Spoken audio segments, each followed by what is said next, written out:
வணக்கம். மாலை முரசு செய்திகளை விரிவாக பார்ப்பதற்கு முன் தலைப்புச் செய்திகளை பார்க்கலாம். கீழடி இணையதளத்தை தொடங்கி வைத்து இரும்பின் தொன்மை என்ற நூலையும் வெளியிட்டார் முதலமைச்சர் மு.க.ஸ்டாலின். கங்கை கொண்ட சோழபுரம் மற்றும் கீழடி திறந்தவெளி அருங்காட்சியகங்களுக்கு அடிக்கல் நாட்டினார்.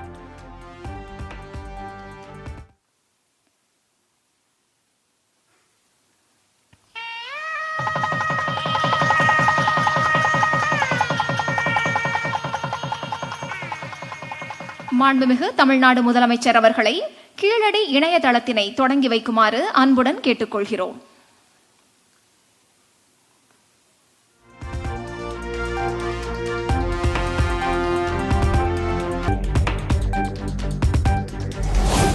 தமிழ் நிலப்பரப்பில் இருந்துதான் இரும்பு காலம் தொடங்கியதாக முதலமைச்சர் மு.க.ஸ்டாலின் அறிவிப்பு.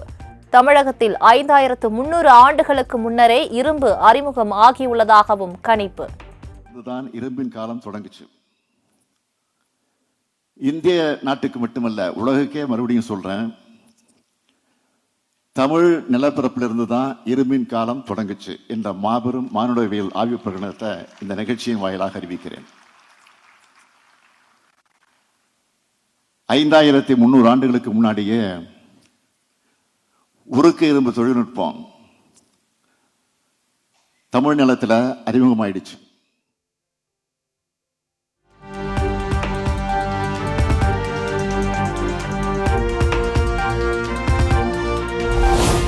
தமிழ் நிலத்தில் இருந்துதான் இந்தியாவின் வரலாறு எழுதப்பட வேண்டும் என்ற கூற்றை மெய்ப்பிக்கும் ஆய்வுகளை தமிழ்நாடு தொல்லியல் துறை செய்து வருவதாக முதலமைச்சர் பெருமிதம்.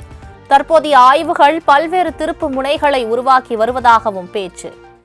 தமிழ்நாட்டில் மட்டுமல்ல, இந்திய அளவில் மட்டுமல்ல, உலக அளவில் இரும்பு தாதுவில் இருந்து இரும்ப பிரிச்சு எடுக்கிற தொழில்நுட்பம் தமிழ் நிலப்பரப்பில் அறிமுகப்படுத்தப்பட்டிருக்கின்ற என்பதை நான் பெருமிதத்தோடு கூறுவோம்.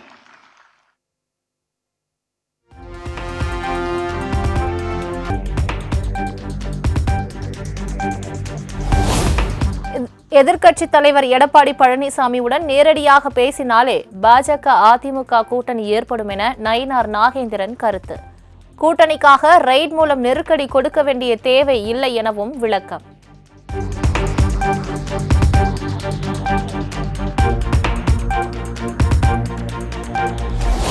திருவாரூர் மாவட்டத்தில் 2வது நாளாக மத்திய குழு ஆய்வு. நெல்லின் ஈரப்பதம் குறித்த விவசாயிகள் கேட்டறிந்தனர்.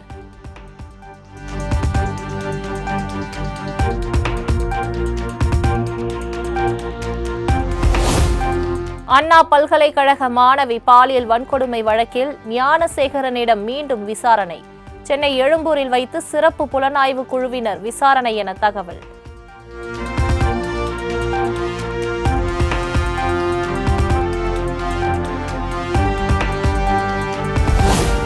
அண்ணா பல்கலைக்கழக மாணவி பாலியல் வன்கொடுமை வழக்கில் அடையாறு போலீசாரிடம் சிறப்பு புலனாய்வு குழு விசாரணை. 6 செல்போன்களை பறிமுதல் செய்யப்பட்டதாக தகவல்.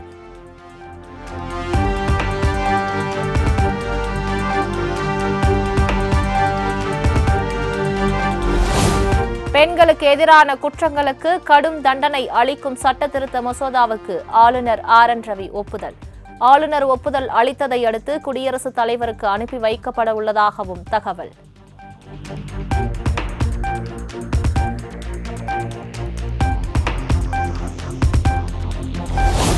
ஈரோடு கிழக்கு தொகுதி இடைத்தேர்தலுக்கான தபால் வாக்குகள் பதிவு செய்யும் பணி மும்முரம்.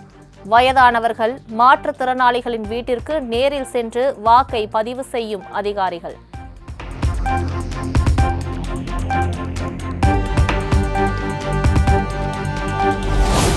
சென்னை புறநகர் பகுதிகளில் அடுத்த மாதம் முதல் தனியார் மினி பேருந்துகள் அனுமதி.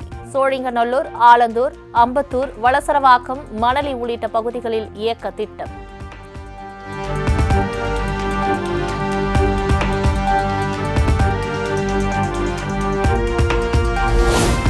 சென்னையில் தனியார் மினி பேருந்துகளை இயக்க தமிழக அரசு அனுமதிக்க கூடாது என அன்புமணி ராமதாஸ் வலியுறுத்தல். உரிமங்கள் ஏற்கனவே வழங்கப்பட்டிருந்தால் அதனை ரத்து செய்ய வேண்டும் எனவும் கோரிக்கை.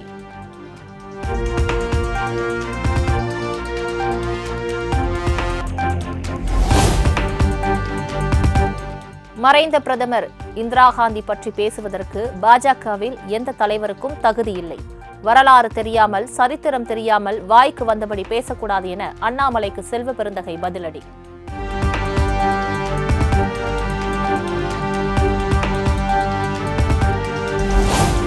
(2026) சட்டமன்ற தேர்தலில் யாருடன் கூட்டணி என்பதை ஏப்ரல் 6ஆம் தேதி நடைபெறும் மாநாட்டில் முடிவு செய்வோம் என பே. சண்முகம் அறிவிப்பு. திமுகவின் அனைத்து நடவடிக்கைகளையும் மார்க்சிஸ்ட் கம்யூனிஸ்ட் கட்சி வரவேற்கவில்லை எனவும் கருத்து. தேர்தல் வெற்றியெல்லாம் நாங்கள் எதிர்கொண்டிருக்கிறோம். ஆகவே ஏப்ரல் மாதம் 6ஆம் தேதி எங்களுடைய அரசியல் அணுகுமுறை என்ன என்பதை அகில இந்திய மாநாட்டில் தீர்மானித்து நாங்கள் வெளிப்படுத்துவோம்.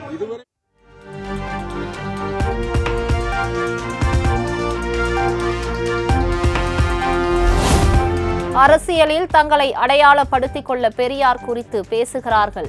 வாழ்க வசையாளர்கள். பெரியாரை அழிக்க யாராலும் முடியாது எனவும் அமைச்சர் சேகர்பாபு திட்டவட்டம். அவருக்கு ஆதரவா ஜான் பாண்டியன் அறிக்கை விட்டிருக்கிறாரு. இதெல்லாம் அரசியலில் புறந்தள்ளப்பட்டவர்கள். அவர்களை அடையாளப்படுத்திக் கொள்வதற்காக வாழும் மனிதராக, சமுதாயத்துடைய பகுத்தறிவு விடிவெள்ளியாக, நூற்றாண்டுக்கு மேலாக தமிழக மண்ணிலே வேரூன்றிய பெரியாரை அழிப்பது என்பது இனி ஒருவர் பிறந்து உருவெடுத்து வந்தால்தான் முடியும். ஆகவே இது திராவிட மண். சித்தாந்தங்கள் பல இருந்தாலும் பெரியாருடைய பகுத்தறிவு கொள்கையை ஏற்றுக்கொள்ளாதவர்கள் யாருமே இருக்க மாட்டார்கள். அவர்களை அடையாளப்படுத்திக் கொள்வதற்காக நாளொரு மேனி பொழுதொரு வண்ணமாக இப்படி கருத்துக்களை கூறிக்கொண்டிருக்கின்றார்கள். அது அவர்களுடைய பணி.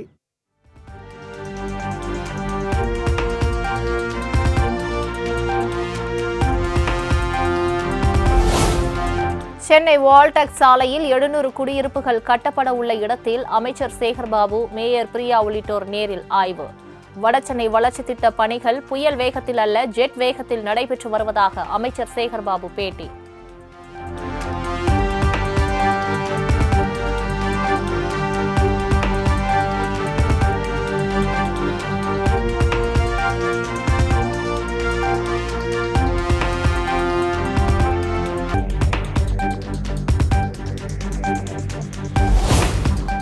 மேட்டுப்பாளையம் இரட்டை ஆவண கொலை வழக்கில் கைது செய்யப்பட்ட நபர் குற்றவாளி என சிறப்பு நீதிமன்றம் தீர்ப்பு. தண்டனை விவரங்கள் வரும் 29ஆம் தேதி அறிவிக்கப்படும் என நீதிபதி தகவல்.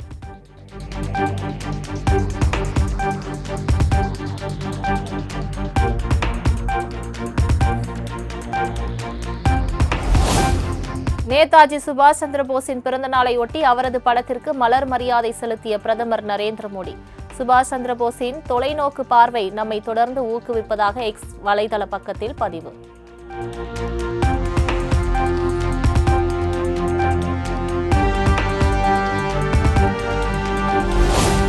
குடியரசு தினத்தை முன்னிட்டு டெல்லியில் முப்படை வீரர்கள் அணிவகுப்பு ஒத்திகை.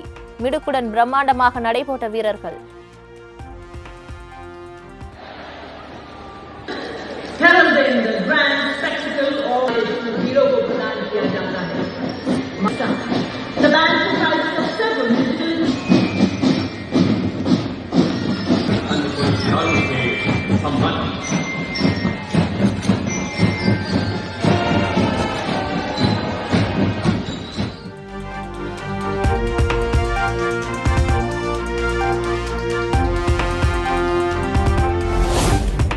நீலாங்கரையில் சீமானின் வீட்டை முற்றுகையிட்ட விவகாரம். மே 17 இயக்கத்தின் ஒருங்கிணைப்பாளர் திருமுருகன் காந்தி உட்பட 878 பேர் மீது வழக்கு பதிவு செய்து போலீசார் நடவடிக்கை.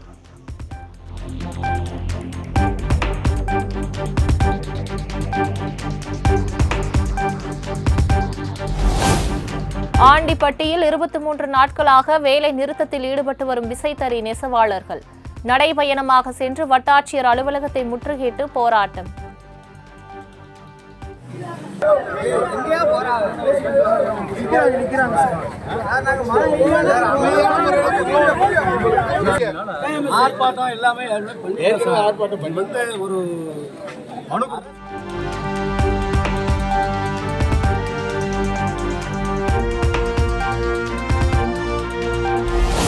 திருவாரூர் மாவட்டத்தில் பெய்த திடீர் மழையால் நெற்கதிர்கள் சாய்ந்து சேதம். பாதிக்கப்பட்ட விவசாயிகளுக்கு உடனடியாக உரிய இழப்பீடு வழங்க வலியுறுத்தி 500க்கும் மேற்பட்டோர் ஆர்ப்பாட்டம்.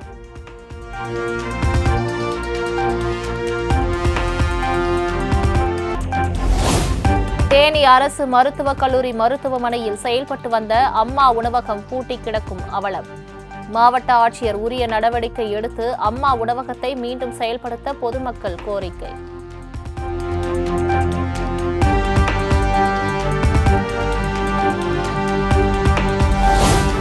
தூத்துக்குடி பழைய துறைமுகத்தில் இருந்து தோணி மூலம் மாலத்தீவுக்கு கடத்தப்பட இருந்த 12 கிலோ ஆசிஸ் என்ற போதைப் பொருள் பறிமுதல்.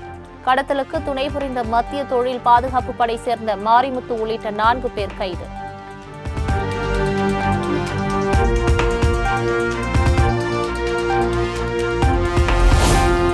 புதுக்கோட்டை மாவட்டம் குருகலையாப்பட்டியில் பிரபல அரசு நிறுவனத்தின் பெயரில் போலியாக அரிசி மூட்டைகள் பேக்கிங் செய்து விற்பனை. குடோனில் பதுக்கி வைக்கப்பட்டிருந்த 39 டன் அரிசி பறிமுதல்.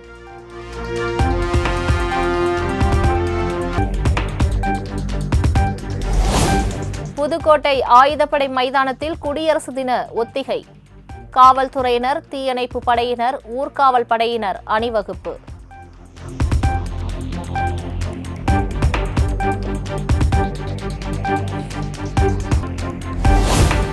அமெரிக்காவில் 62 ஆண்டுகளில் இல்லாத வகையில் பனிப்புயல் பாதிப்பு.